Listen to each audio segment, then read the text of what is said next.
이제는 미국 주식이다. 투자의 한계가 사라지는 이곳. 여러분은 지금 미국 주식의 정수와 함께하고 계십니다. 이 테슬라에 가려져서 두드러지진 않았지만 엔비디아 역시 최근 변동성이 굉장히 심했었죠.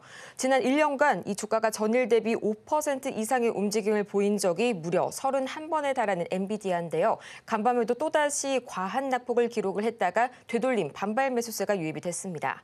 오늘 관련 기사를 하나 가지고 왔는데요. Why Nvidia stock is trading lower today? 오늘도 왜 엔비디아의 주가가 떨어지고 있는가라는 이야기를 하고 있습니다. 자, 가장 먼저 볼까요? 불과 5일 전에도요, 6%의 급락이 나왔었는데 기억나실까요? 이 당시에는 첫 번째로 두 가지 이슈가 있었죠. 중국의 규제 당국이 엔비디아의 H20의 칩 사용을 금지했다는 보도가 나왔는데요. 그 이유는 굉장히 간단했습니다. 이 중국 규제 당국의 에너지 효율성 규정을 위반할 수 있다는 우려 때문에 다시 한번 이런 기사가 나왔고요. 또 두 번째로 거기에 대한 맞불 정책으로서 미국이 국가 안보 문제를 이유로 더 많은 중국 기업들을 블랙리스트에 올리게 되면서 이런 보고까지 엔비디아의 주가에 악재로 작용이 됐습니다. 자, 이 블랙리스트에 오른 기업들은요, 미국의 기술을 구매하기 위해서는 반드시 정부의 승인을 받아야 하고요. 특히나 이 미국 제조업체가 생산하는 첨단 칩에 의존하는 이런 중국 기술 기업들이 큰 타격을 받을 영향이 굉장히 크죠. 이 때문에 엔비디아가 중국 시장에서 이 강력한 매출을 유지를 할 수 있을까에 대한 의문점들이 자꾸 나와주고 있는데요.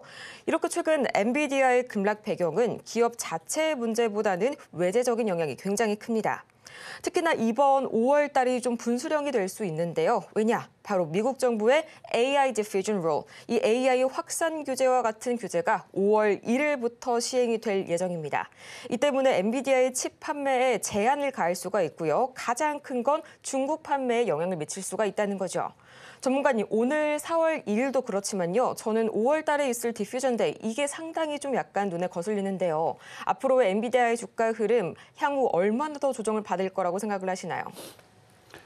자, 엔비디아 제가 지난달에 이제 설명할 때는 많이 안 빠져서 별로 관심이 없다. 좀 빠지면 좋겠다라고 얘기했는데 지금 엄청 빠지고 있죠. 근데 미국 주식은 많이 안 빠졌지만 일단 아시아 증시가 많이 빠지고 있다라는 거랑 그다음에 테슬라가 최근에 좀 많이 빠진 거. 근데 테슬라 빠진 거에 비하면 엔비디아는 많이 안 빠졌어요, 여전히. 근데 어제도 많이 안 빠지고 반등 주고. 뭐 빠지긴 빠졌는데 많이 안 빠지고 뭐 이렇게 떨어졌다가 이제 반등 주고 뭐 이런 식으로 지금 마감이 되는 상황인데 이렇게 차트를 보면 이게 지금 일봉이고요. 여기 2003년도밖에 안 나와서 자, 주봉으로 돌리면 2023년도 저점부터 다시 일봉으로 가면 2023년도 저 저점부터 많이 올라왔으니까 최저점 한 $10 정도로 보이는데 10달러에서부터 153달러까지 올라왔으니까 한 14배 정도 올라갔죠. 14배 좀 넘게. 그동안 많이 올라갔으니까 조정도 당연히 나올 수 있는 건데 저는 이 흐름을 어떻게 보고 있냐면 일단은 100달러에서 82달러 정도 수준으로 내려오면 매력적인 가격이다. 물론 그 밑으로 한 번 더 떨어지게 되면 이 정도까지도 이거는 이제 정말 큰 충격이 와야 됩니다. 큰 충격이 그래서 별로 관심이 없어요. 그러니까 엔비디아 너무 좋은 종목은 맞는데 우리나라 사람들이 세 번째.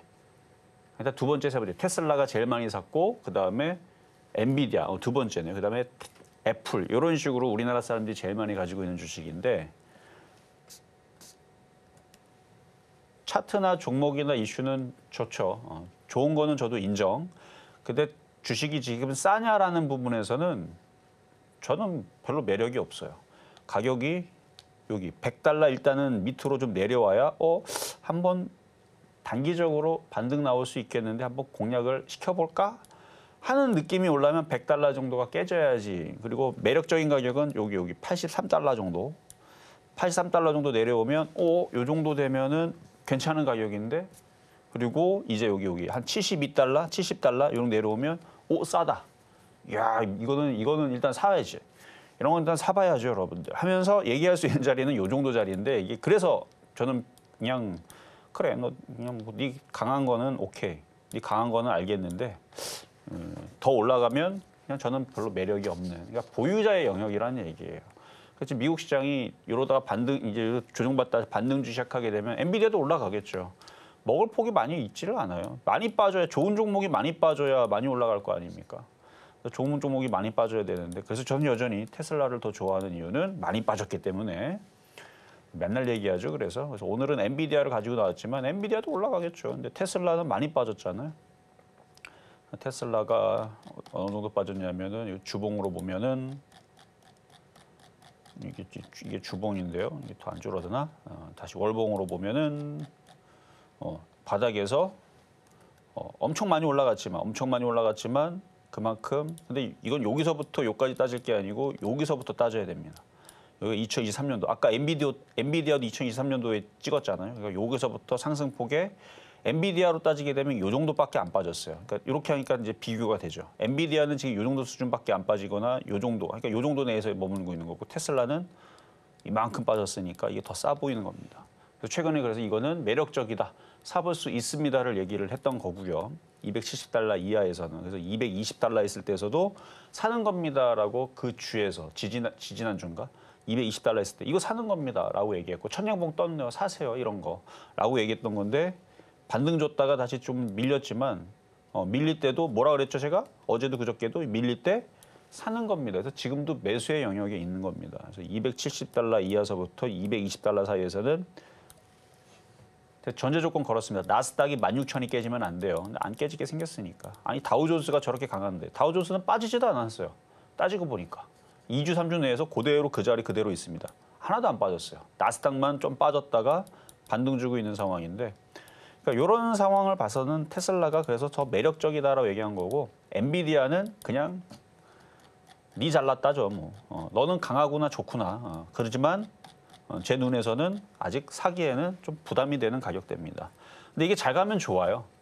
이게 100달러 안 깨지고 얘가 올라가잖아요. 그러면 나스닥이 살아나고 올라가고, 그러면 테슬라가 올라가기 때문에 기술주들, 우리나라 시장도 뉴로모픽, 유리기판, CXL, 엔비디아가 다시 살려주겠죠.